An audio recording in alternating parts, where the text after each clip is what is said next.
আসসালামু আলাইকুম। বাস এন্টারটেইনমেন্ট টিভির পক্ষ থেকে আপনাদের সকলকে জানাই শুভেচ্ছা এবং অভিনন্দন। আশা করি সকলেই সুস্থ এবং অনেক ভালো আছেন।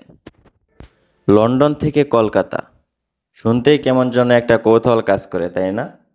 তো চলুন আজকে জেনে নিই বিশ্বের এই দীর্ঘতম বাস রুট সম্পর্কে। লন্ডন থেকে বাসে কলকাতা, এমন কখনো আবার হতে পারে নাকি? এমন বাস সার্ভিসের কথা শুনলে যে কেউ ভাববেন মজা করা হচ্ছে বোধহয়। কিন্তু হ্যাঁ, এমনটাই ছিল 1950 থেকে 1970-এর সময়কালে। 1957 সাল থেকে 1976 সাল পর্যন্ত চালু ছিল এই রুট। আলবার্ট ট্রাভেল নামে একটা কোম্পানি এটা পরিচালনা করত। এই রুটের মোট দূরত্ব ছিল 32,669 কিলোমিটার। কলকাতা থেকে লন্ডন পৌঁছাতে সময় লাগতো প্রায় 50 থেকে 60 দিনের মতো। আলবার্ট ট্রাভেল নামে এই বাসটির ভাড়া 145 পাউন্ড নির্ধারণ করা হয়েছিল, যা ভারতীয় টাকায় আজকের দিনেও যার আর্থিক মূল্য 13,000 টাকা। এর মধ্যে থাকা, খাওয়া, ফেরি, পরিবহন ইত্যাদি সব কিছুরই ব্যবস্থা ছিল।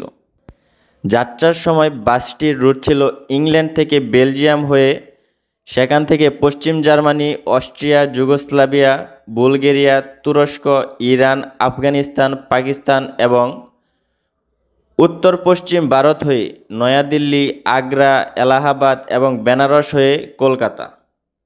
বাসটি নিঃসন্দেহে অত্যন্ত বিলাসবহুল ছিল।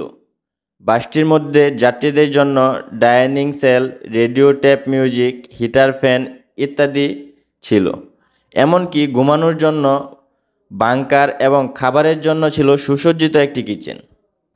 যাত্রাপথে Kabul, Tehran, Istanbul, Vienna, Salzburg, নয়াদিল্লির মতো শহরে ডিউটি ফ্রি শপিংয়ের ব্যবস্থাও ছিল। আরও ছিল দানিউব নদী, রোইন উপত্যকা, খাইবার পাস, কাবুল, গিরিখাত, তাজমহল, বেনারসের গঙ্গা উপভোগেরও সুযোগ। একটি যাত্রাপথে এরকম সুযোগ সুবিধা যদি থাকে তাহলে আর কি প্রয়োজন আমাদের?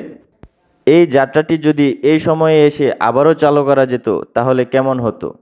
আপনার মতামতটি অবশ্যই কমেন্ট বক্সে জানিয়ে দেবেন আশা করি।